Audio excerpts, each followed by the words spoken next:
സഹ്യ ന്യൂസിലേക്ക് സ്വാഗതം. ചെങ്കടലിൽ ഗ്രീക്ക് ചരക്കു കപ്പലിന് നേരെ ഹൂതി ആക്രമണം, ഇസ്രായേലിനുള്ള മറുപടിയെന്ന് സൂചന.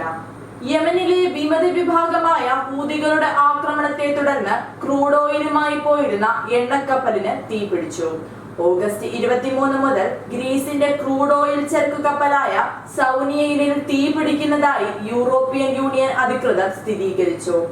എക്സിൽ പങ്കുവച്ച പോസ്റ്റിൽ കപ്പലിന്റെ പ്രധാന ഡെക്കിൽ നിന്ന് തീയും പുകയും വരുന്നതായി കാണിക്കുന്ന ചിത്രങ്ങളും യൂറോപ്യൻ യൂണിയൻ അധികൃതർ പങ്കുവച്ചിട്ടുണ്ട്.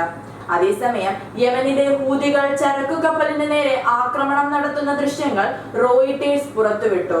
കപ്പലിൽ 1,50,000 ടൺ അസംസ്കൃത എണ്ണയാണ് ഉണ്ടായിരുന്നതെന്നും ഇത് കടലിലേക്ക് ഒഴുകിപ്പോകുന്നതോടെ പരിസ്ഥിതിക്ക് വലിയ ദോഷം സംഭവിക്കുമെന്നുമാണ് അധികൃതർ പറയുന്നത്. തീ നിയന്ത്രണ വിധേയമാക്കിയില്ലെങ്കിൽ ചരിത്രത്തിലെ തന്നെ ഏറ്റവും വലിയ എണ്ണക്കപ്പൽ ദുരന്തമാകാൻ സാധ്യതയുണ്ടെന്നാണ് നിഗമനം. ലെബനനിൽ ഹിസ്ബുള്ളയ്ക്ക് നേരെ നടന്ന ഇസ്രായേൽ ആക്രമണത്തിന് മറുപടിയായാണ് ഗ്രീക്ക് എണ്ണക്കപ്പലിന് നേരെയുള്ള ഹൂതി ആക്രമണമെന്നാണ് വിലയിരുത്തൽ. നേരത്തെ ഗാസയിൽ നടക്കുന്ന ഇസ്രായേലിന്റെ അധിനിവേശത്തെയും ഹൂതികൾ ശക്തമായി എതിർത്തിരുന്നു. ചെങ്കടലിൽ നിരന്തരമായി ഉണ്ടാകുന്ന ആക്രമണങ്ങൾ കാരണം സൂയസ് കനാൽ ഒഴിവാക്കാൻ ആഗോള കപ്പൽ കമ്പനികൾ നിർബന്ധിതരാകുകയാണ്. ഇറാന്റെ പിന്തുണയുള്ള ഹൂതികളുടെ ആക്രമണത്തിൽ 2 കപ്പലുകളാണ് കഴിഞ്ഞ 10 മാസത്തിനിടയ്ക്ക് തകർക്കപ്പെട്ടത്.